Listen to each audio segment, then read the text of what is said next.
lagi habis subuh pengennya langsung tidur, ya malah disuruh ngaji. Enak gak? Ya secara nafsu gak enak. Tapi Bapak Ibu sekalian, kebodohan jauh lebih pahit daripada menuntut ilmu. Assalamualaikum warahmatullahi wabarakatuh.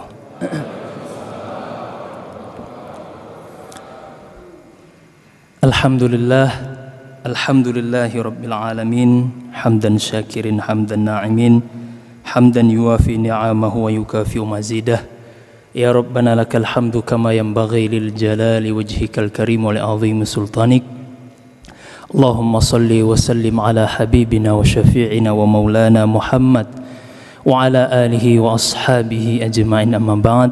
Rabbi syrah li sadri wa yassir li amri wahlul 'uqdatam min lisani yafqahu qawli. Allahumma 'allimna ma yanfa'una wanfa'na bima 'allamtana wa zidna min karamika 'ilman nafi'an ya rabbal alamin. Allahumma la 'ilma lana illa ma 'allamtana innaka antal 'alimul hakim. Allahumma faqihna fid din wa 'allimna ta'wil. Astaghfirullah, astaghfirullah, astaghfirullah. Jamaah sekalian hadirin wal hadirat yang insyaallah dimuliakan Allah Subhanahu wa taala.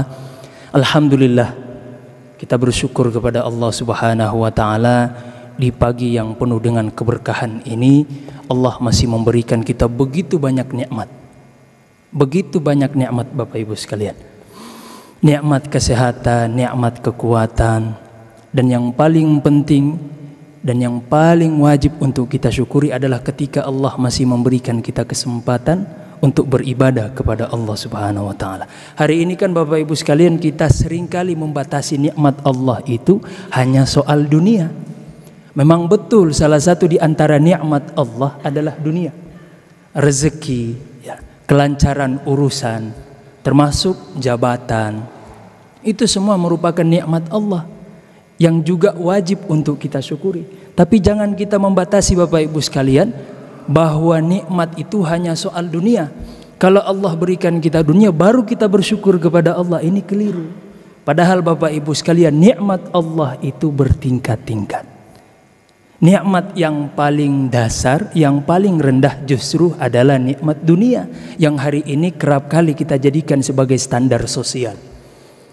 Yang paling banyak mobilnya seolah-olah dia yang paling mulia, padahal belum tentu. Nikmat yang paling dasar itu Bapak Ibu sekalian, ada nikmat yang lebih canggih daripada nikmat dunia. Apa itu? Nikmat ukhrawi.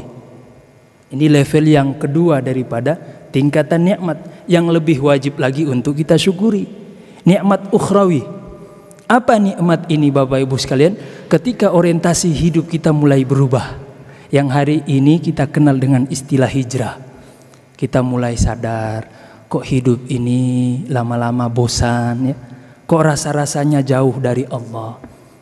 Kita nggak bisa membohongi apa yang ada di dalam diri ini Bapak Ibu sekalian, bahwa kebahagiaan kita hanya dekat kepada Allah. Ketika orientasi hidup kita berubah, ini merupakan nikmat Allah.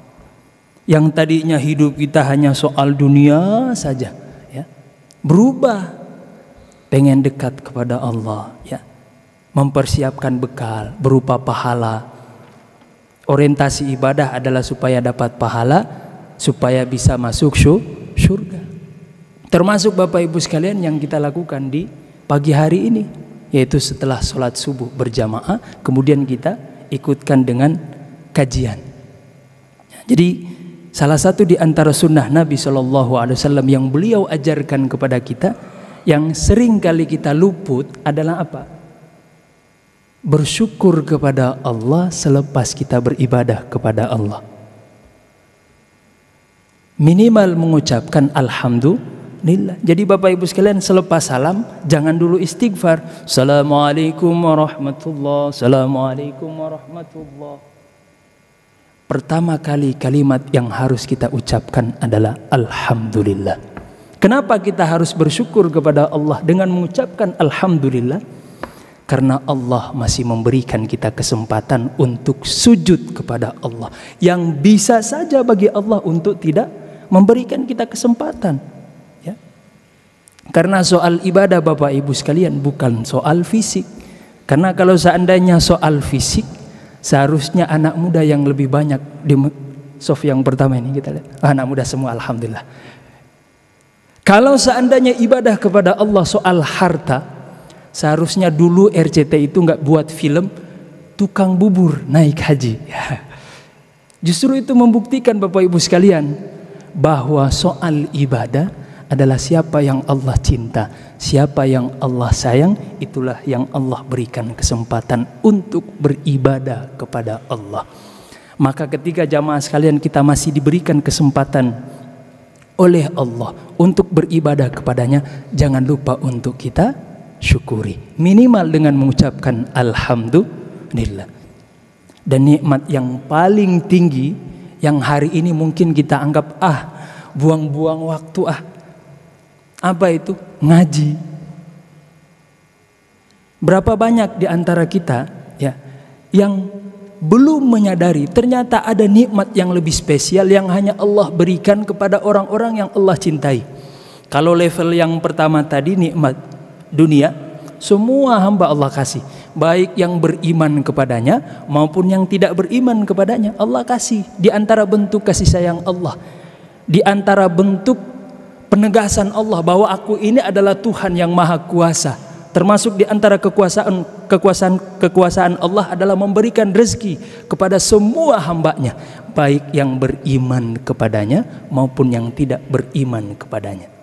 Sekaligus untuk menegaskan bahwa Allah itu Ar-Rahman Ar-Rahim, yang maha pengasih tanpa pilih kasih, yang maha penyayang kepada orang-orang yang beriman.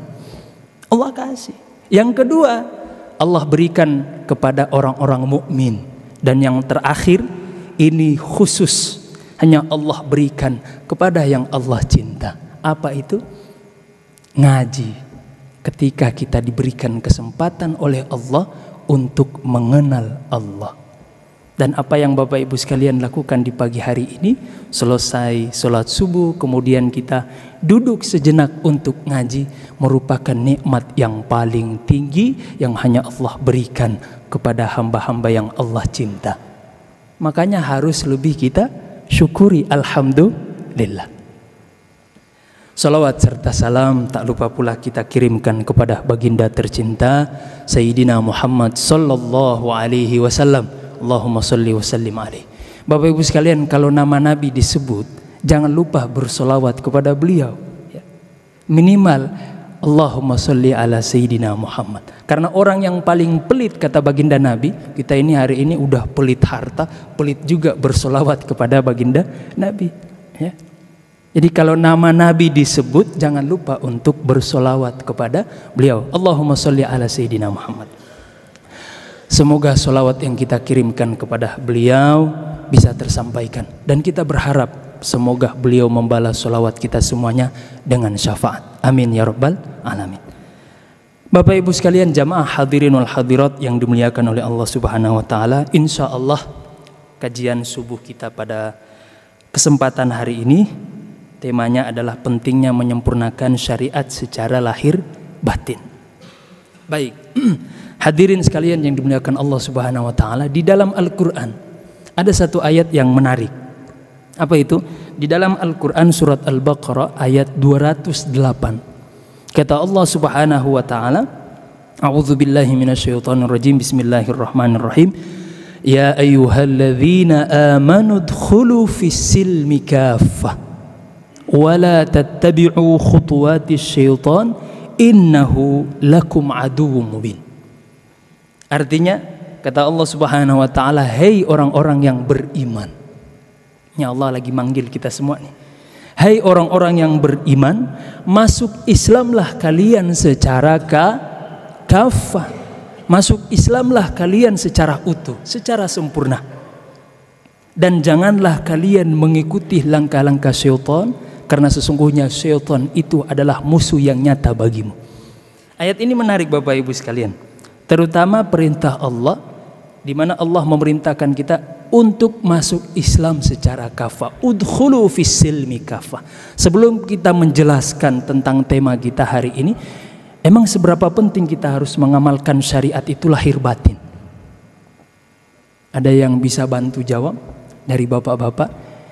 Emang seberapa besarkah efek itu ke dalam diri kita sampai kita diperintahkan oleh Allah untuk menjalankan Islam secara kafah, untuk masuk Islam secara utuh, menjalankan syariat lahir dan batin.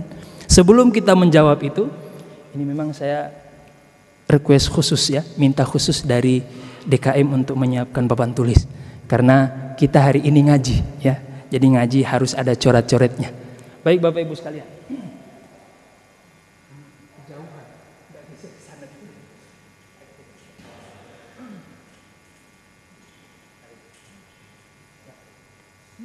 baik Bapak Ibu sekalian,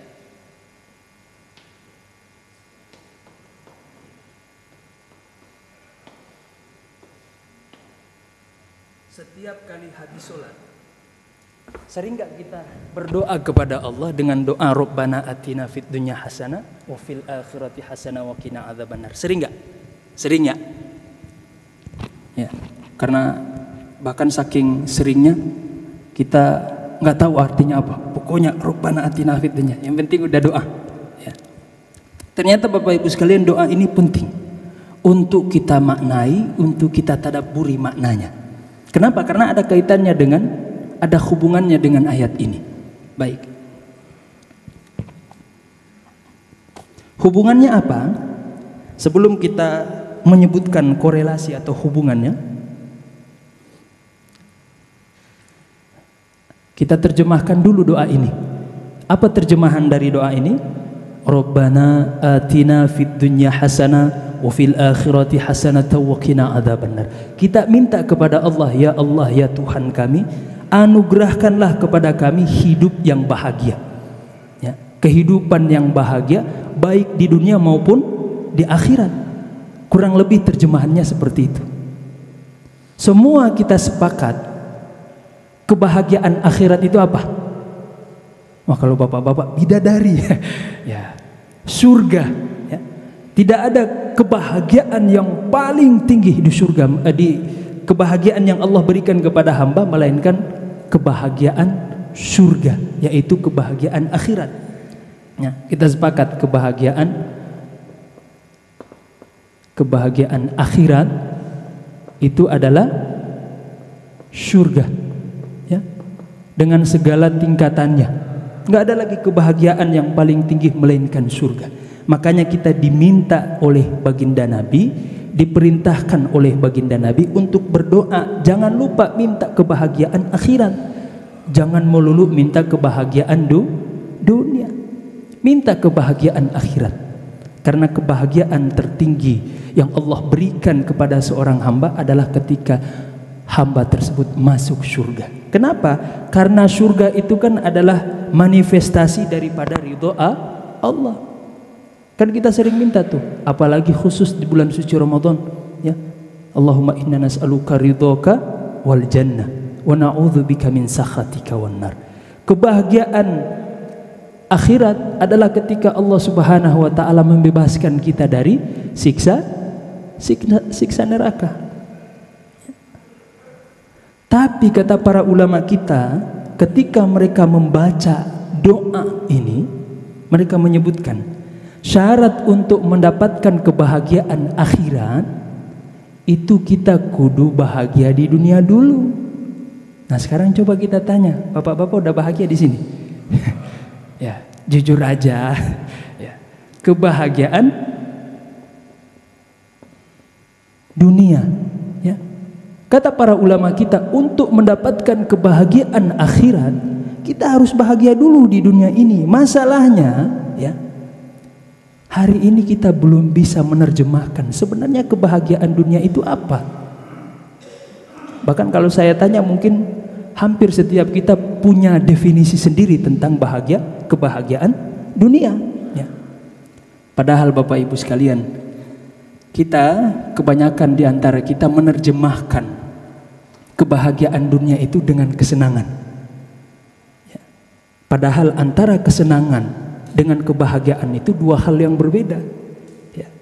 Kalau saya tanya nih kepada bapak-bapak di sini, perbedaan kebahagiaan dengan kesenangan apa? Ayo. Ya. Ini dua hal yang berbeda Bapak Ibu sekalian. Kesenangan itu bukan kebahagiaan, tapi kalau orang sudah mendapatkan kebahagiaan, sudah pasti dia senang. Orang yang bahagia sudah pasti senang. Kesenangan itu terpancar ya, baik dari aura wajahnya maupun dengan gerak-gerik lahiriahnya. Nah, makanya kata para ulama kita, kebahagiaan dunia yang semua kita sepakat ya. Karena yang menciptakan kita siapa Bapak Ibu sekalian? Allah. Maka yang lebih tahu tentang kebutuhan kita siapa?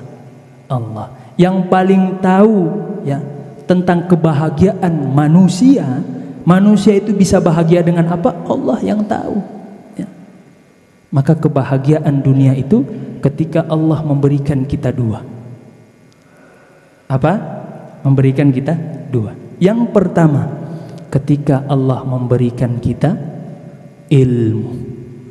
Ilmu Bapak Ibu sekalian. Makanya ada kata pepatah ya, menuntut ilmu itu pahit rasanya, lebih pahit daripada kopi hitam. Pahit ya. Lagi habis subuh pengennya langsung tidur ya, malah disuruh ngaji. Enak gak? Ya secara nafsu gak enak. Tapi Bapak Ibu sekalian, kebodohan jauh lebih pahit daripada menuntut ilmu ya. Kebodohan lebih pahit daripada menuntut ilmu. Makanya ketika Allah berikan kita ilmu, apalagi ilmu yang membuat kita lebih dekat kepada Allah ya, biasanya ada rasa yang muncul dari hati. Inilah perbedaan antara kesenangan dengan kebahagiaan. Kesenangan itu rasa yang muncul dari fisik lahiriah ini. Makanya Bapak Ibu sekalian, untuk mendapatkan kesenangan duniawi kita harus mengorbankan fisik kita. Entah itu waktu kita, harta kita, tenaga kita. Makanya ada istilah hari ini, istilah anak muda ya, healing. Jadi habis ngumpulin duit, healing ya. Habis healing, habis duit, pusing ya. Iya. Kenapa? Karena dia belum bisa menyentuh hakikat yang sebenarnya membuat dia bahagia atau tidak bahagia. Nah, ini tugas anak muda ya. Kebahagiaan seorang manusia itu bukan ada di luar sana, tapi di dalam dirinya. Ketika dia bisa menemukan sesuatu, apa itu? Ilmu yang mendekatkan diri kita kepada Allah, baru tuh kita bisa bahagia. Jadi healingnya orang-orang mukmin itu ke masjid, bukan ke luar sana ya. Mau cari kebahagiaan di masjid, bukan di luar sana. Karena di masjid itu salah satu kegiatannya adalah ilmu, ada pengajian ya. Makanya kita bersyukur, alhamdulillah di masjid tercinta kita ini selalu ada kajian rutin. Maka kita harus support nih ya. Dalam rangka apa? Supaya bisa kita ini para jamaah bisa merasakan kebahagiaan yang hakiki. Apa itu? Ketika Allah berikan kita ilmu. Dan yang kedua, ketika Allah berikan kita kedua-dua ini, maka kita bisa bahagia dunia yang menjadi syarat untuk bahagia di akhirat. Apa itu? Ketika Allah berikan kita kesempatan beribadah kepada Allah ya. Kayaknya spidol kita ini lagi puasa, jadi ya, ada yang lain. Hai. Jadi ketika Allah berikan kita kesempatan atau dua hal ini, maka kita bisa bahagia di dunia ya. Inilah yang menjadi perbedaan antara kebahagiaan yang hakiki dengan sekedar kesenangan. Nah, tadi kesenangan kita definisikan, kesenangan itu rasa yang muncul dari fisik. Untuk mendapatkan kesenangan duniawi, kita harus mengorbankan fisik kita, baru kita bisa mendapatkan kesenangan itu ya. Tapi kesenangan Bapak Ibu sekalian biasanya sementara, terbatas. Entah terbatas fulus kita atau terbatas dengan fisik kita ya. Mata kita ya, dia akan senang kalau memandang yang indah-indah ya. Makanya salah satu kesenangan bapak-bapak melihat yang bening-bening. Lah memang seperti itu. Ya, sudah tabiat bapak-bapak. Zuyyina lil ladzina, gimana di dalam Al-Qur'an itu? Zuyyina linnasi hubbus syahwati minan, bapak-bapak yang jawab sendiri, udah tahu dia. Ya. Karena kesenangan mata ini ketika dia bisa memandang yang indah-indah. Salah satu keindahan duniawi adalah wanita. Jadi kalau ada bapak-bapak yang nggak senang, yang nggak demen wanita, berarti itu jeruk makan jeruk gitu. Ya, bahaya tuh. Ya. Itu fitrah manusia. Fitrah sebagai seorang laki-laki, dia tertarik kepada wanita, sebagaimana fitrahnya wanita tertarik kepada laki-laki. Tapi kalau sudah tua, umur sudah makin tua, mata ini otomatis fungsinya menurun. Sudah nggak bisa sekuat lagi kita memandang ketika waktu muda. Terbatas Bapak Ibu sekalian. Telinga terbatas semuanya. Tapi kalau kebahagiaan yang telah kita rasakan, biasanya itu kekal. Ya. Dan kebahagiaan itu adalah rasa yang muncul dari hati. Ya. Dia kekal, tidak terbatas oleh apapun. Ini yang mesti kita cari Bapak Ibu sekalian. Nih, salah satu syarat untuk mendapatkan kebahagiaan akhirat, kita kudu bahagia di dunia dulu. Kalau Bapak Ibu belum bahagia di dunia, sulit untuk merasakan kebahagiaan akhirat yang kata Nabi nggak bisa dibayangkan oleh akal, yang tidak pernah terdengar oleh telinga kita. Nama sama aja, secara penamaan sama, tapi hakikatnya beda. Maka kita kudu bahagia di dunia dulu. Dengan apa? Dengan mendapatkan ilmu yang bisa mendekatkan diri kita kepada Allah dan juga beribadah kepada Allah. Nah, ini masih ada hubungannya dengan muqaddimah kita nih. Nah, apa kata Allah? Udkhulu fisilmi kaffah. Masuk Islamlah kalian secara kafah, secara utuh. Nah, sekarang jadi pertanyaan, menjadi muslim yang kafah itu seperti apa? Bagaimana caranya? Apakah hanya sekedar dengan menjalankan perintah Allah yang zahir saja? Ya, seperti sekedar sholat, puasa, zakat dan sebagainya, atau seperti apa? Ada lagi yang lebih keliru, yaitu apa? Menerjemahkan pengamalan Islam secara kafah itu hanya sebatas simbol saja. Ini lebih keliru lagi. Nah, bagaimana Islam kafah? Bagaimana kita menjalankan syariat secara lahir dan batin? Nah, jamaah sekalian, kata Islam Bapak Ibu sekalian, Islam, kenapa agama Islam disebut dengan Islam? Ya, kalau bahasa Arab gondrongnya begini. Ya, Islam. Kenapa Islam disebut Islam? Ada yang tahu? Bapak-bapak. Ya. Kenapa Islam dikatakan Islam? Baik, kata para ulama kita, Islam itu Bapak Ibu sekalian semakna dengan kata-kata istislam. Istislam. Bahasa Arabnya begini, kita tulis di bawah sini, istislam.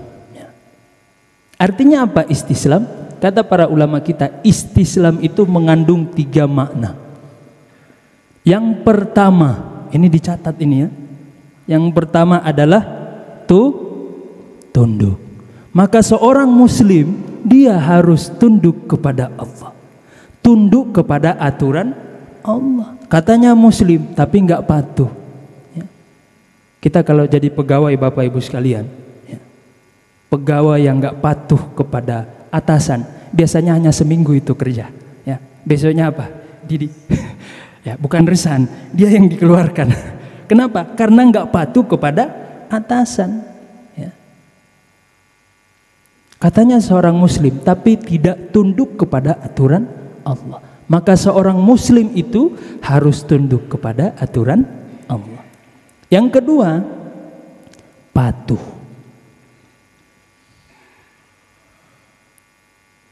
Di dalam kata istislam ini mengandung arti patuh. Kita patuh kepada Allah, patuh kepada aturan Allah. Katanya muslim tapi menggugat aturan Allah. Ngapain sholat 5 waktu? Aneh mau sholat 6 waktu. Ya misalnya kalau ada, ya monggo silakan. Sholatnya nggak sah. Katanya muslim, tapi nggak patuh kepada aturan Allah. Kata Allah, wala taqrabuz zina, jangan dekati zina. Kita malah justru dekat-dekat dengan zina.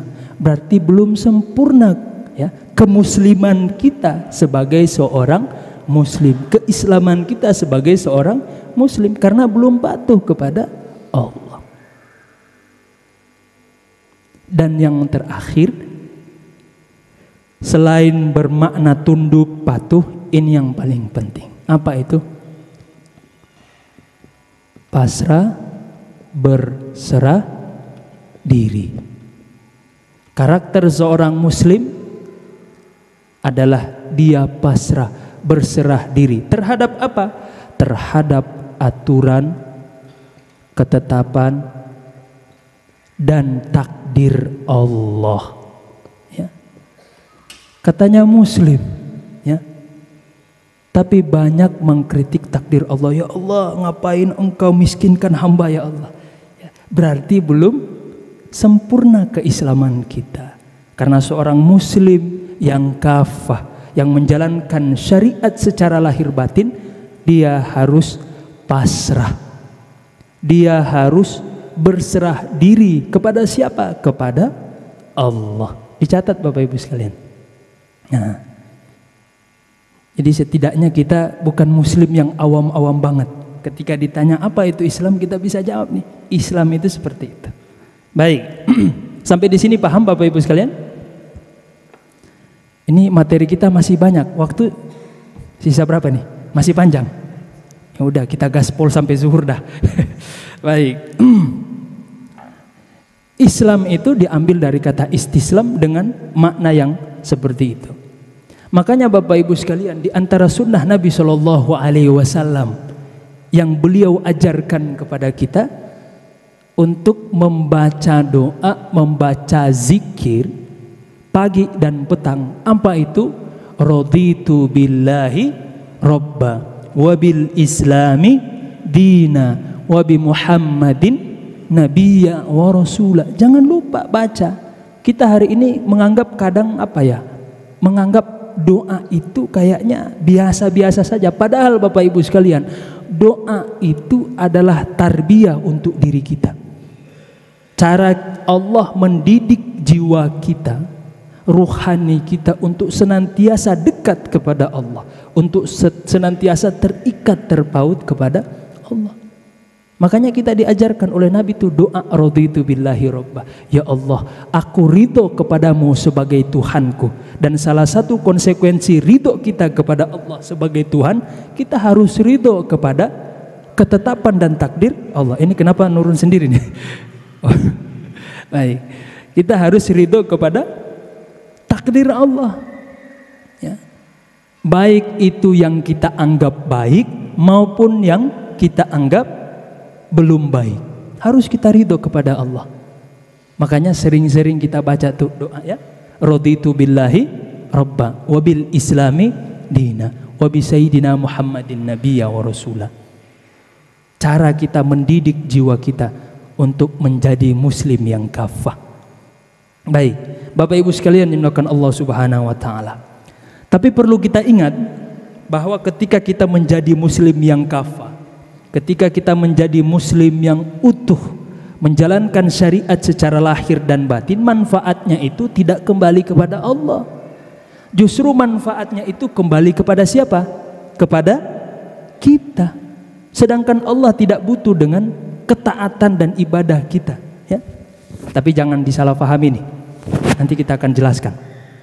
Jadi Allah nggak ambil untung dari ketaatan kita, dari ibadah kita, ya. Justru sebaliknya, yang untung dan rugi itu kita. Jadi ibadah yang kita lakukan manfaat kembali kepada kita. Termasuk ketika kita menjadi seorang muslim yang kafah, manfaatnya akan kembali kepada kita, ya. Kita disayang oleh Allah, kita diberikan pahala oleh Allah, dan disiapkan surga. Sebaliknya, maksiat yang kita lakukan juga tidak memudaratkan Allah, tidak membahayakan Allah, ya. Justru sebaliknya, kitalah yang rugi kalau tidak taat kepada Allah. Kitalah yang rugi kalau bermaksiat kepada Allah. Sedangkan Allah tidak. Dan di antara bentuk kasih sayang Allah, kalau kita bermaksiat dan bertobat kepada Allah, Allah ampuni dosa-dosa kita. Allah menjadikan maksiat yang kita lakukan dahulu, kemudian kita tobat, jadi pahala buat kita. Dan yang terakhir, Allah siapkan surga. Lihat, Allah nggak ngambil untung dari ketaatan yang kita lakukan. Berbeda dengan kita manusia. Kalau bawahan kita taat kepada kita, yang untung siapa? Kita. Kalau bawahan kita tidak taat kepada kita, yang rugi siapa? Kita, ya. Tapi Allah tidak seperti itu, ya.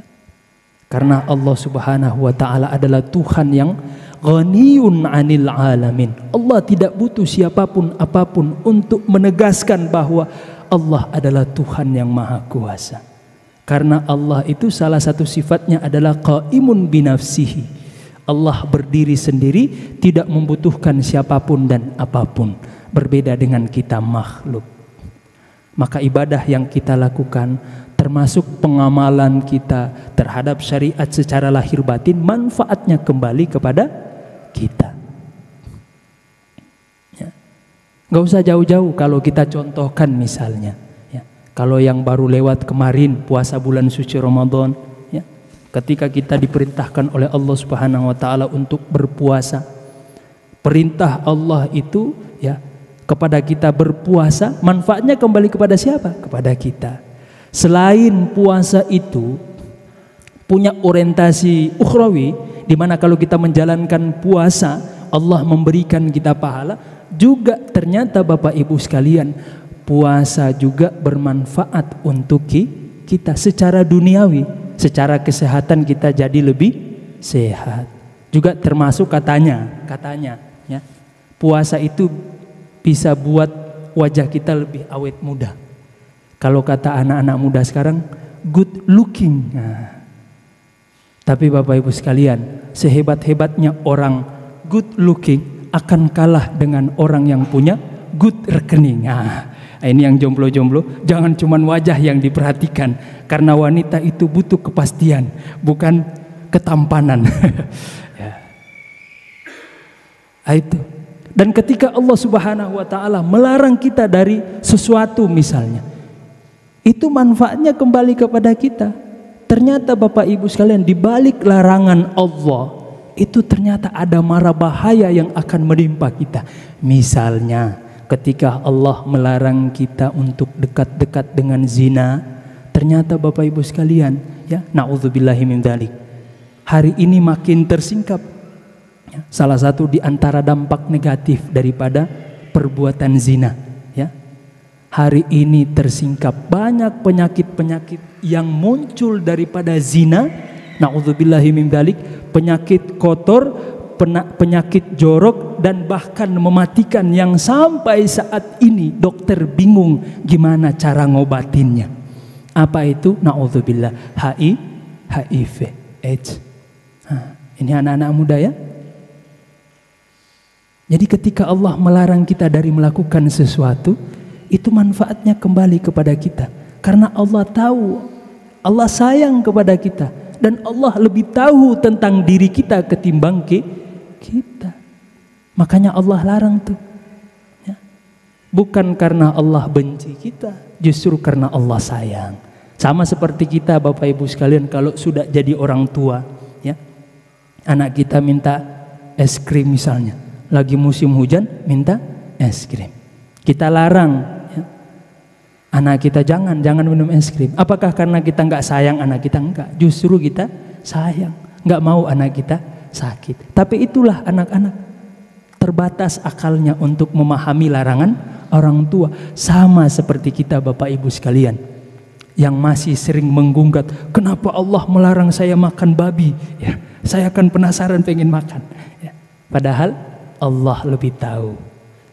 Jadi sebagai seorang muslim, kita sami'na wa ata'na, kita dengar ya Allah, kita taati. Bapak Ibu sekalian yang dilakukan Allah Subhanahu wa taala. Jadi ibadah yang kita lakukan itu manfaatnya kembali kepada siapa? Kepada kita. Allah enggak untung. Bahkan Nabi sendiri menegaskan di dalam hadis qudsi.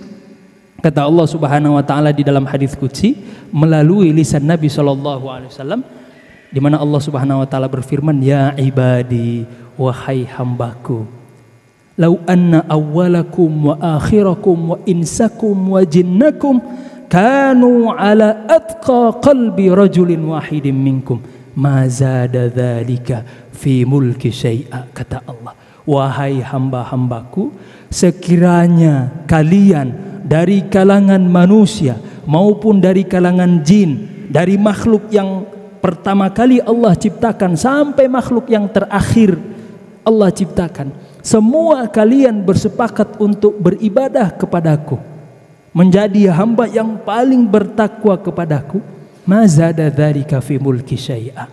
Ketakwaanmu, kata Allah, ibadahmu itu, kata Allah, tidak akan pernah menambah sedikit pun kemuliaanku. Allah tetaplah Allah sebagai Tuhan yang maha mulia. Jadi manfaat ibadah kembali kepada siapa? Kepada kita. Manfaat solat kembali kepada siapa? Kepada kita. Pun sebaliknya kata Allah, ya ibadi, lau anna awwalakum wa akhirakum wa insakum wa jinnakum kanu ala afjari qalbi rajulin wahidin minkum ma naqasa dzalika min mulki syai'a. Kata Allah, wahai hambaku, sekiranya kalian berkumpul bersepakat dari makhluk yang pertama sampai yang terakhir sepakat untuk bermaksiat kepadaku, jadi orang-orang yang paling fajir di muka bumi ini, kata Allah apa? Mana qasadzalika min mulki syai'a. Kemaksiatanmu itu tidak akan membahayakanku. Kemaksiatanmu itu tidak akan mengurangi kemuliaanku sebagai Tuhan. Allah tetaplah Allah sebagai Tuhan yang maha mulia. Jadi manfaat daripada ibadah kembali kepada siapa? Kita. Bahaya dari maksiat berpulang kepada siapa? Kita. Nah, Bapak Ibu sekalian yang dimuliakan Allah Subhanahu wa taala. Dari penjelasan di atas, jadi setidaknya memberikan kita kata kunci nih, ya, tentang bagaimana menjadi muslim yang seutuhnya, menyempurnakan syariat secara lahir batin.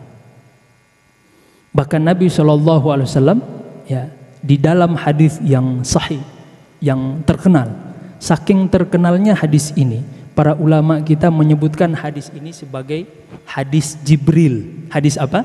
Jibril. Karena Jibril langsung ya yang turun datang kepada Nabi untuk ngajarin kita, walaupun dengan cosplay jadi manusia dulu. Ya. Suatu ketika sebagai seorang perawi di sini Sayyidina Umar menceritakan, suatu ketika kami sedang duduk-duduk bersama Nabi. Biasanya Nabi itu selepas sholat ada 1-2 nasihat yang beliau sampaikan kepada sahabat-sahabat beliau. Ketika sedang duduk bermajelis, tiba-tiba ada orang muncul, ya. Jadi orang ini sosok misterius yang tiba-tiba muncul, ya. Untung siang hari, kalau malam hari gawat. Ya. Serem, tiba-tiba muncul, kan serem tuh, apalagi pakai putih-putih. Bubar majelis langsung. Ya. Kata Sayyidina Umar, tiba-tiba ada sosok misterius yang datang. Satu pun di antara kita, kata beliau, nggak ada yang kenal siapa ini orang. Apalagi ditambah pakai pakaian putih, serba putih semuanya, kecuali rambut. Ya, rambut nggak putih, ya, rambut hitam. Kata Sayyidina Umar, semua serba putih, ya, rambutnya hitam banget, wajahnya ganteng, dan satu pun di antara kita nggak ada yang kenal ini siapa. Bahkan tidak ada bekas safar. Biasanya kan kalau ada orang misterius, ya, atau ada sosok yang datang kita nggak kenal, biasanya kita husnuzon, oh kayaknya ini musafir, betul ya, oh musafir. Tapi kan musafir ada tanda-tandanya, minimal baunya, ada bau, ya, bau musafir. Ini kok nggak ada tanda-tanda musafir, dari penampilannya juga bersih kinclong, putih-putih, ya, rambut hitam, wajah rupawan, ganteng, nggak ada satupun yang diantara kita yang kenal, kata Sayyidina Umar. Belum hilang pertanyaan itu, tiba-tiba nyelonong dari belakang, langsung nyelonong ke depan. Ya, kira-kira gimana tuh? Ada jamaah yang dari luar tiba-tiba nyelonong ke depan. Kan kita pasti bertanya-tanya, ini siapa ini? Main nyelonong aja. Ya. Dari belakang langsung duduk di depan. Bukan nyelonong saja, tapi langsung menyandarkan lututnya kepada lutut Nabi. Ya. Kemudian bertanya, ya, nggak basa-basi, nggak AIU, langsung tanya. Pertanyaannya juga su'ul adab. Hei Muhammad, ini orang siapa ini? Biasanya yang panggil Nabi Muhammad dengan nama langsung itu ada dua. Kalau bukan malaikat, orang Badui. Biasanya begitu. Jadi sahabat maklumi. Tapi dari penampilannya ini kurang meyakinkan kalau dia orang Badui, orang pedalaman. Pakaiannya kok pakaian bersih, pakaian rapi. Langsung nanya, hei Muhammad, ya Muhammad, akhbirni anil Islam. Langsung nanya, hei Muhammad, kabarkan kepadaku apa itu Islam.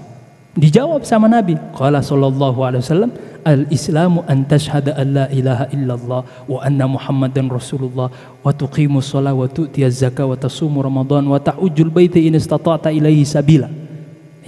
Nabi menjawab, Islam itu kamu bersahadat, mendirikan sholat, menunaikan zakat, berpuasa di bulan suci Ramadan, pergi haji bila mampu. Belum selesai Nabi tarik napas, kan habis jawab nih, kan narik napas dulu. Belum selesai Nabi narik napas, dia langsung bilang apa? Qala sodaqta. Betul. Lah ini orang siapa ini? Ya. Dia yang bertanya, dia pula yang menjawab. Kayak dosen pembimbing. Ini siapa ini? Dia yang bertanya, dia juga yang menjawab. Makanya kata Sayyidina Umar, fa'ajibna lahu yas'aluhu wa yusaddiquhu. Dia yang bertanya, dia yang menjawab. Baik, dari hadis yang panjang ini kita akan jelaskan lagi. Baik Bapak Ibu sekalian, jadi dari hadis Jibril tadi ya, memberikan kita penjelasan bahwa syariat kita itu ditopang oleh 3 pilar. Yang pertama, kata Jibril kepada Nabi Muhammad SAW, akhbirni anil Islam. Jadi syariat kita itu ditopang oleh 3 pondasi, 3 tiang. Yang pertama adalah Islam. Jadi Bapak Ibu sekalian, perbedaan kita dengan agama samawi terdahulu itu cuman perbedaan tataran syariat saja. Ya. Adapun iman sama, kita sama-sama beriman kepada Allah. Perbedaan kita di syariat aja. Kalau dulu sebagai bentuk ihtiram, ya, penghormatan kita kepada orang yang lebih tua, terkhusus kepada orang tua, caranya adalah dengan sujud. Kalau kita kan hari ini nggak perlu sujud, cukup sungkem, cium tangan. Kalau orang terdahulu, penghormatan mereka kepada orang tua adalah dengan sujud. Dan itu adalah syariatnya Nabi siapa? Yusuf alaihissalam. Islam. Kemudian setelah itu apa? Setelah Nabi menjawab bahwa Islam itu syahadat, ya. Kemudian sholat, kemudian puasa, kemudian bayar zakat, dan pergi haji bagi yang mampu. Kemudian setelah itu apa? Fa akhbirni anil iman. Dia bertanya lagi. Malaikat Jibril bertanya lagi kepada Nabi Muhammad SAW tentang apa? Tentang iman. Pilar yang kedua dari syariat kita ditopang oleh rukun iman. Apa itu iman? Akhbirni anil iman. Jawab Nabi, antu'mina billah wa malaikatihi wa kutubihi wa rusulihi wal yaumil akhir wa tu'mina bil qadrihi atau bi qadrihi atau bil qadar khairihi wa syarrihi. Kata baginda Nabi Muhammad SAW, iman itu engkau beriman kepada Allah, ya, iman kepada Allah, malaikat, kitab, utusan-utusannya dari kalangan Nabi dan Rasul, kemudian hari kiamat, dan yang terakhir adalah takdir. Nah, Karena terbatas tempat jadi kita ala kadarnya aja, yang penting bisa dilihat Bapak Ibu sekalian. Iman. Nanti kita akan jelaskan. Dan yang terakhir adalah akhbirni anil ihsan. Tentang apa? Ihsan. Ihsan itu apa? Bukan nama orang loh ya. Di sini ada bapak-bapak yang namanya Ihsan atau ibu-ibu yang ihsan kan? Ihsan. Apa itu rukun ihsan? Rukun ihsan yang paling utama adalah ikhlas.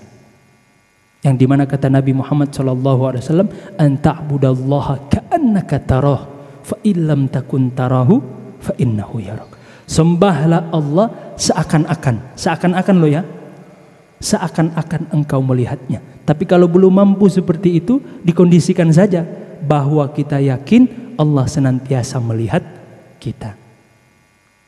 Maka seorang muslim yang utuh, kita dimana diperintahkan oleh Allah menjalankan syariat secara lahir batin, harus menjalankan kesemuanya ini Bapak Ibu sekalian ya.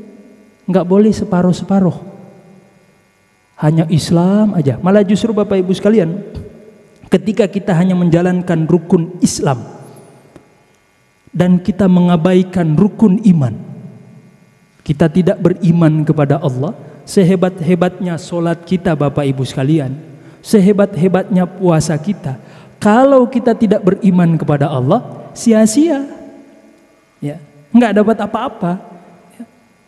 Karena syarat sah daripada ibadah harus beriman dulu kepada Allah, baru solat kita, puasa kita bermanfaat untuk kita. Pun demikian sebaliknya, menjalankan syariatnya, udah solat oke ya, puasa oke, pergi haji udah, kemudian sembari kita beriman kepada Allah ya. Atau misalnya kita beriman kepada Allah, beriman udah oke nih, udah beriman kepada Allah, beriman kepada malaikatnya, kepada kitabnya, kepada utusannya, kepada hari kiamat, kita percaya bahwa ada hari kiamat, kita yakin kepada takdir Allah, tapi kita tidak menjalankan rukun Islam, masih belum sempurna iman kita Bapak Ibu sekalian ya. Masih ogah-ogahan sholat, nggak mau sholat, nggak mau puasa, berarti belum sempurna iman kita. Karena kesempurnaan iman itu ada pada penerapan kita terhadap syariat, sholat, puasa ya. Pun demikian sebaliknya Bapak Ibu sekalian, kita udah syariat oke nih, udah sholat, puasa, zakat, udah beriman kepada Allah, tapi belum ihsan. Kita sholat ya, masih pengen cari pengakuan manusia supaya dikatakan soleh. Kita bersedekah supaya dikatakan dermawan. Belum bermanfaat juga, masih sia-sia ibadah kita ya. Karena ibadah itu kata baginda Nabi, innamal a'malu binniyat. Masih tertolak karena masih ada yang kurang. Apa itu? Rukun ihsan berupa ikhlas. Baik, maka seorang muslim yang menjalankan syariat itu harus sepenuhnya ya. Yang zahir dan juga yang batin. Yang zahir itu wilayahnya syariat, dari sholat, puasa, zakat, haji ya, dan termasuk syahadat.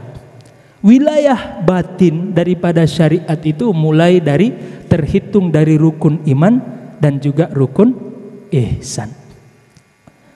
Bapak Ibu sekalian melakukan Allah Subhanahu wa taala, kenapa kita harus sempurnakan dengan rukun ihsan?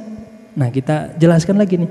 Bapak Ibu sekalian, ketika kita beribadah kepada Allah, ini paling penting dicatat ya. Ketika kita beribadah kepada Allah, perasaan semua penting deh ya. Baik, beribadah kepada Allah, ada syarat yang harus kita penuhi Bapak Ibu sekalian. Supaya apa? Supaya ibadah kita diberikan pahala oleh Allah dan juga bermanfaat kelak nanti di akhirat ya. Ada dua syarat yang harus kita penuhi dari ibadah. Yang pertama namanya syarat sah. Harus kita perhatikan Bapak Ibu sekalian ya. Syarat sah ini sudah disederhanakan oleh para ulama kita melalui kitab fikih. Jadi nggak perlu ya Bapak Ibu sekalian repot-repot nyari perintah Allah di dalam Al-Quran atau bongkar hadis Sahih Bukhari sampai ya nggak selesai-selesai. Kapan sholatnya? Ya. Tidak langsung aja merujuk kepada para ulama kita. Karena kata Allah di dalam Al-Quran, fas'alu ahla dzikri in kuntum la ta'lamun. Kalau nggak tahu, langsung nanya kepada para ulama kita. Di sini ada kajian fikih. Di masjid kita ada kajian fikih? Ada. Kalau belum, adain. Kalau ada, terusin. Ya, alhamdulillah kalau ada. Supaya apa? Supaya ibadah kita jadi sah nih di sisi Allah. Supaya ibadah kita, solat kita diberikan pahala oleh Allah. Sesoleh-solehnya kita, kalau solat subuh 3 rakaat yang nggak sah. Ya. Karena syariat Nabi solat subuh cuman 2 rakaat. Udah diatur oleh para ulama kita. Afwan Ustaz, ane lagi soleh subuh ini, ane mau solat subuh 3 rakaat. Ya. Atau ane mau subuhan 4 rakaat. Ya monggo silahkan. Nggak sah sholatnya. Ya. Karena sholat subuh itu sudah diatur ya oleh baginda Nabi melalui penjelasan para ulama kita bahwa sholat subuh 2 rakaat. Harus ya, dipenuhi syarat sahnya. Termasuk kalau kita praktekkan dalam sholat, di antara syarat sah sholat apa? Pertama, ngadap kiblat. Jangan sampai anak kita lebih tahu Bapak Ibu sekalian, ini bahaya ini. Ya. Yang pertama ngadap kiblat. Udah ngadap kiblat nih, ya. Tapi belum nutup aurat, harus tutup aurat. Ya. Ngadap kiblat, nutup aurat. Udah ngadap kiblat, nutup aurat. Allahu Akbar. Ternyata belum wudu. Ya, nggak sah sholatnya, harus wudu dulu. Itu ibarat seperti orang ya, tiba-tiba lagi bawa motor atau tiba-tiba lampu merah dia berhenti, masih ditilang sama polisi, berhenti ya, kamu ditilang, salah saya apa Pak, saya pakai helm, surat-surat lengkap, kamu nggak bawa motor ya, kamu dibawa ke rumah sakit jiwa. Ngapain main-main di lampu merah ya, udah pakai helm, udah ganteng-ganteng, ternyata nggak motor ya. Sama, udah pakai nutup aurat, ngadap kiblat, Allahu Akbar, belum wudu, nggak sah sholatnya. Karena syarat sah sholat selain menghadap kiblat, menutup aurat, harus bersuci, wudu. Baru tuh kita sholat, Allahu Akbar. Nah, baru sholat kita sah. Tapi apakah cukup sekedar memperhatikan syarat sah? Belum cukup Bapak Ibu sekalian. Supaya ibadah kita bermanfaat nanti di akhirat, ya, harus kita penuhi juga syarat yang kedua. Apa itu? Syarat qabul. Syarat apa? Qabul. Jangan salah ngucap ya. Karena beda. Qabul dengan kubul itu tipis. Tapi artinya beda ya. Bahaya tuh ya. Yang ketawa paham artinya tuh. Baik. Itu sama seperti kita sering ngucapin kolbun dengan kalbun. Hati-hati Bapak Ibu sekalian ya. Tipis tapi maknanya beda. Kolbun itu artinya hati, kalau kalbun artinya anjing. Jadi lagi ngomong sama syekh orang Arab, kalbun fitorik, hati-hati di jalan, tapi pakai kaf, marah dia langsung. Baik. Syarat qabul. Syarat qabul itu apa Bapak Ibu sekalian? Yang paling utama adalah ikhlas. Inilah yang kata baginda Nabi di dalam hadisnya yang sahih, inna awwala ma yuhasabu bihin nasu min a'malihim as-shalah. Amalan yang pertama kali yang akan dihisab oleh Allah di akhirat yang berkaitan dengan amalan perbuatan manusia adalah salat. Kalau salatnya baik kata baginda Nabi, maka seluruh amalannya juga akan ikut baik. Bapak Ibu mungkin sewaktu hidup misalnya ya belum sempat pergi haji. Karena untuk pergi haji itu harus inistata'ta ilaihi sabila. Harus mampu dulu ya. Harus mampu. Dari segi apa? Dari segi finansial. Jangan maksain diri ya. Pergi haji pakai ngutang ya. Habis haji masuk penjara karena ngutang. Ya. Kan repot. Harus mampu dulu ya. Maka kita ada alasan untuk tidak pergi haji. Kita boleh tidak berpuasa di bulan suci Ramadan karena mungkin kita sakit atau musafir. Ya. Tapi Bapak Ibu sekalian, kita nggak boleh ninggalin sholat. Ya. Apapun alasan kita nggak boleh ninggalin sholat. Kalau nggak bisa berdiri kita boleh selonjoran, duduk. Kalau kita nggak boleh duduk, boleh kita sambil baring. Yang penting jangan bawa bantal, itu tidur namanya, ya bukan sholat. Ya. Kalau nggak bisa baring, ya udah sekarat, tapi masih bisa pakai isyarat, pakai isyarat. Ustadz kalau udah nggak bisa berdiri, nggak bisa duduk, nggak bisa baring, nggak pakai isyarat, gimana? Ya udah disolatin, udah mati itu. Ya. Nggak ada alasan kita untuk meninggalkan sholat. Tapi sholat yang seperti apa yang mampu menutupi kekurangan amalan-amalan yang lain? Sholat yang terpenuhi dua syarat ini, syarat sah dan syarat qabul. Bapak Ibu sekalian makan Allah Subhanahu Wa Taala. Gimana? Masih ada waktu? Lanjut.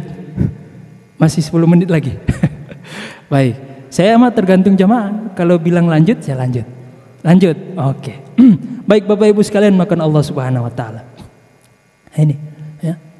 Kita harus perhatikan nih syarat daripada ibadah. Baik, Bapak Ibu sekalian makan Allah Subhanahu Wa Taala. Kesemua rukun syariat daripada syariat kita, semua rukun itu baik rukun Islam, rukun iman, rukun ihsan, kesemuanya penting. Kita bahas satu-satu.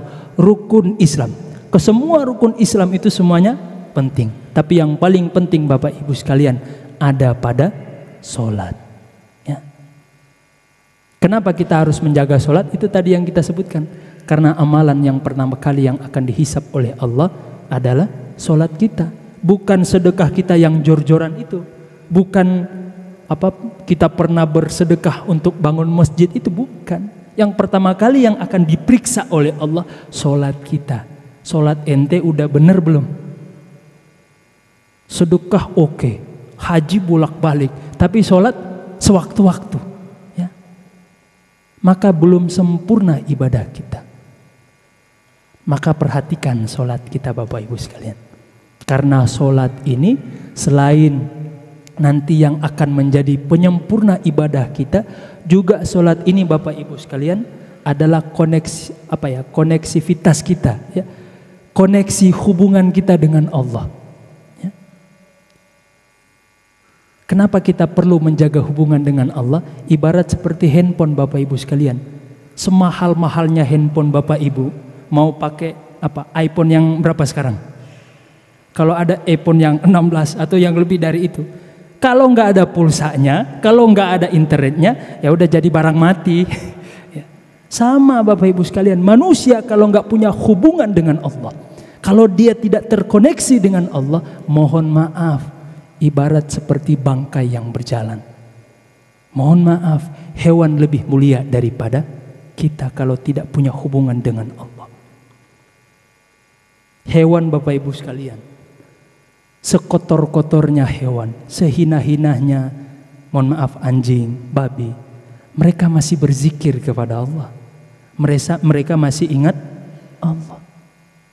Lah kita manusia, sudah Allah muliakan dengan akal fikiran, sudah Allah berikan kita hati, kemudian Allah fasilitasi kita dengan dunia, tapi kita nggak ada hubungan dengan Allah, mohon maaf, lebih hina daripada hewan. Allah sendiri yang menyebutkan di dalam Al-Quran. Kenapa? Allah kemudian mencelah mereka. Mereka punya hati, kata Allah, lahu qulubun la yafqahuna biha. Mereka punya hati tapi nggak gunakan hatinya untuk menemukan Allah, untuk mencari Allah, untuk menemukan kebenaran. Mereka punya mata, Allah berikan penglihatan, tapi tidak digunakan untuk melihat tanda-tanda kekuasaan Allah. Ulaika kal an'am, kata Allah. Mereka itu ibarat seperti, mohon maaf, binatang. Balhum adol, bahkan lebih sesat daripada binatang. Na'udzubillah. Ini Bapak Ibu sekalian. Kemudian yang kedua, rukun iman. Kesemua rukun iman, dari beriman kepada Allah sampai yang terakhir iman kepada takdir Allah, semuanya penting, ya. Tapi yang paling penting untuk kita perhatikan yang pertama, apa itu? Beriman kepada Allah. Yang kita imani dari Allah apa? Ayo, jangan sampai aneh beriman kepada Allah, Ustaz. Yang kita imani dari Allah apa? Apa? Baik Bapak Ibu sekalian, kayaknya ragu-ragu menjawab.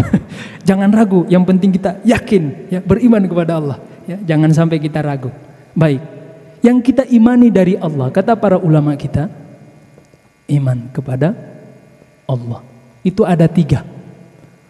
Ketika ketiga ini kita yakin kepada Allah, bisa menutupi semua tadi rukun iman yang kesemuanya. Tapi kalau kita belum sempurna mengimani kepada Allah, ya, melalui 3 ini, maka belum sempurna iman kita kepada Allah, apalagi rukun iman yang lain. Apa itu? Yang pertama yang kita imani dari Allah adalah wujudnya Allah. Jangan sampai ragu, ya, bahwa Allah itu ada. Jangan sampai ragu. Karena mohon maaf Bapak Ibu sekalian, penyakit hari ini kita bilang penyakit, ya, karena ini menyelisihi fitrah manusia. Manusia itu Bapak Ibu sekalian, ketika dia lahir, ya, dilahirkan ke dunia, membawa fitrah apa itu? Dia yakin kepada Tuhan, terlepas apa yang dia sembah. Makanya Bapak Ibu sekalian, kita kemanapun kita pergi, ya, bahkan ke pelosok desa, kita boleh di sana tidak menemukan bioskop, kita boleh di sana tidak menemukan dufan, ya, tapi pasti kita akan menemukan tempat ibadah, terlepas apapun yang dia sembah. Ini membuktikan bahwa manusia secara basicnya meyakini adanya Tuhan. Jadi kalau ada hari ini yang ateis, bangga pula dengan ateis, itu penyakit. Na'udzubillah min dzalik. Semoga Allah lindungi kita dari penyakit ini. Ateis itu penyakit Bapak Ibu sekalian. Yang kita imani dari Allah apa? Wujud. Kita harus yakin kepada Allah, ya, bahwa Allah itu ada. Dan itu harus kita selaraskan, ya. Kita selaraskan antara lisan dengan perbuatan. Jangan sampai lisan kita mengatakan Allah ada, ya, tapi ketika lagi sendiri, Allah ada, ya. Ketika lagi sendiri ngambil hak orang lain, korupsi, ya. Tindakan kita berarti tidak mewakili lisan kita. Berarti kita belum benar-benar beriman kepada Allah. Kita belum benar-benar beriman wujudnya Allah. Karena seorang muslim, seorang mukmin yang sudah masuk imannya ke dalam hatinya, dia yakin Allah itu ada, maka dia akan menjaga tindakan perbuatannya. Dia takut kepada Allah. Hari ini kadang kita sering merendahkan Allah, menempatkan Allah lebih rendah daripada CCTV.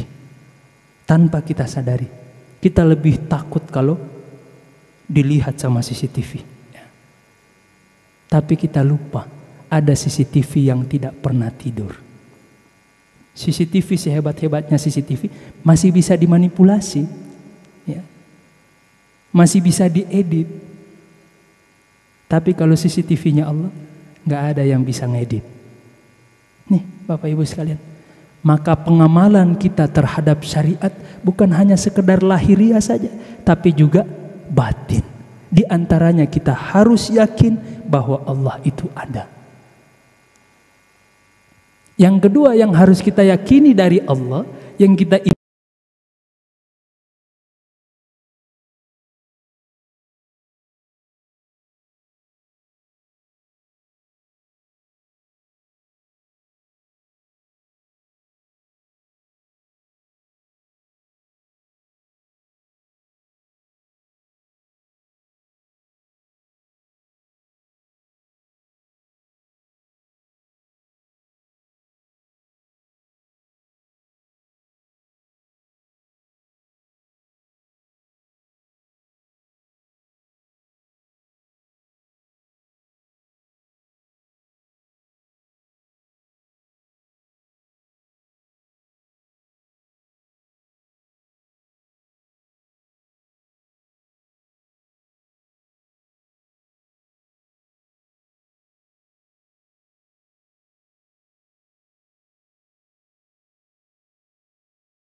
kematian dia. Karena memang sudah waktunya dia untuk pulang kepada Allah. Hari ini kita lebih takut kepada dukun santet. Jangan takut ya. Takut itu hanya kepada Allah. Karena yang memberikan kita hidup, yang mematikan kita, ya, termasuk yang membuat kita sakit, itu semuanya adalah Allah. Sederhana, tapi ini soal tauhid Bapak Ibu sekalian. Ya. Baik Bapak Ibu sekalian yang saya cintai makan Allah Subhanahu Wa Taala. Dan yang terakhir sebelum kita tutup, rukun ihsan. Ini supaya lengkap nih. Ya. Rukun ihsan Bapak Ibu sekalian. Yang paling utama adalah ikhlas. Tapi untuk mencapai keikhlasan itu ada prosesnya. Orang nggak bisa ujuk-ujuk langsung ikhlas. Ustadz, saya ikhlas. Nggak bisa. Kalaupun bisa paling bertahan cuma 3 hari. Habis itu kepikiran. Aduh, habis sedekah tadi. Aduh, kepikiran. Kenapa? Karena panas-panas tai ayam. Ikhlas itu ada prosesnya yang harus kita jalani. Apa itu? Ada 3 setidaknya yang harus kita jalani untuk sampai kepada puncak ikhlas atau puncak ihsan, yaitu ikhlas. Yang pertama, kita kudu kenal Allah. Gimana kita mau ikhlas? Ikhlas itu bahasa sederhananya tulus. Gimana kita mau tulus kalau kita nggak kenal? Ya, misalnya atasan kita nggak kenal pasangan kita. Makanya di dalam Islam ada tradisi ta'aruf, kenali dulu. Ya, kan kita kenal dulu. Jangan sampai kita beli kucing dalam karung. Ya. Hari ini kan banyak akhwat, tapi ternyata ikhwah. Bahaya. Ya. Makanya kita harus kenal dulu. Ya. Makanya ada ta'arufan. Kenali dulu, baru kita bisa ikhlas. Karena dari kenal ini Bapak Ibu sekalian akan melahirkan cinta. Ya. Akan melahirkan cinta. Kalau kita belum kenal Allah, hubungan interaksi kita dengan Allah berarti baru dagang dulu. Saya mau sholat biar dapat pahala, bagus. Ya. Tapi jangan berhenti di situ Bapak Ibu sekalian. Karena kalau kita hitung-hitungan sama Allah, Allah juga nanti hitung-hitungan sama kita. Maka hubungan kita dengan Allah bukan hanya sekedar mengejar pahala, tapi juga mengejar cintanya Allah. Makanya Nabi ngajarin kita di dalam doa, ya, yang mungkin kita sering ucapkan, kita panjatkan setiap kali habis sholat. Apa itu? Allahumma inna nas'aluka ridhoka wal jannah. Ini Bapak Ibu sekalian ada pelajaran. Nabi ngajarin kita sebelum minta surga, minta dulu cintanya Allah. Minta dulu ridhonya Allah. Karena Allah kalau sudah ridho, jangankan dunia, surga Allah kasih walaupun kita nggak minta. Tapi kalau kita nembak minta surga duluan sama Allah, ya, kemudian mengabaikan cinta, siap-siap Allah hitung-hitungan sama kita. Ya. Dan Allah akan hitung sampai yang sekecil-kecilnya. Mau begitu? Rugi kita Bapak Ibu sekalian, habis kita. Ya. Maka mintalah, kejarlah cintanya Allah. Maka Allah akan kasih kita, ya, surga walaupun kita nggak minta. Jadi Bapak Ibu sekalian, mari semoga selepas kajian ini kita bisa memperbaiki lagi niat kita. Ya, yang tadinya sholat, yang tadinya hadir pengajian, ini ada sarapan nggak pagi-pagi? Nah, biasanya kajian subuh ada sarapan. Ngaji kajian subuh pengen sarapan. Tadinya begitu, tapi selepas kaji pagi hari ini, ya udah kita ngaji karena pengen kenal Allah. Kita ngaji karena pengen cinta Allah. Baru kita bisa ikhlas. Ikhlas nggak bisa ujuk-ujuk Bapak Ibu sekalian. Kita usahakan dengan ini nih. Prosesnya kenali dulu Allah, baru kita bisa cinta. Cinta baru kita bisa tulus. Walaupun hujan, ya, walaupun lagi gerimis, udah azan di masjid, Allahu Akbar, Allahu Akbar. Kalau kita nggak ikhlas, mustahil kita bisa datang ke masjid. Ah, ngapain? Gerimis, tidur aja dah. Sholat subuh lagi enak-enak, ya, dibangunin sama Allah. Hayya 'alas shalah. Kalau nggak ikhlas, mustahil bisa bangun. Maka orang yang ikhlas, dia akan siap berkorban. Ya. Orang yang ikhlas, dia bergerak karena cinta kepada Allah. Tidur mah bisa lanjut habis sholat subuh. Tapi untuk mendapatkan cinta Allah, kita bangun menunaikan sholat. Nah ini menjalankan syariat secara lahir dan batin, yaitu kita menyempurnakan dengan rukun Islam, rukun iman, dan rukun ihsan. Tujuannya apa? Supaya kita bahagia di dunia dan juga di akhirat. Karena kebahagiaan kita manusia ada ketika kita bisa dekat kepada Allah. Alhamdulillah, semoga ilmu yang kita dapatkan bisa bermanfaat dan bisa kita amalkan dalam kehidupan kita. Akhirul kalam, agar lebih bermanfaat majelis kita, mari sama-sama kita tutup dengan membaca doa kafaratul majelis. Subhanakallahumma bihamdik, asyhadu an la ilaha illa anta wa astaghfiruka wa atubu ilaik. Wallahul muwaffiq ila aqwamit thoriq. Assalamualaikum warahmatullahi wabarakatuh.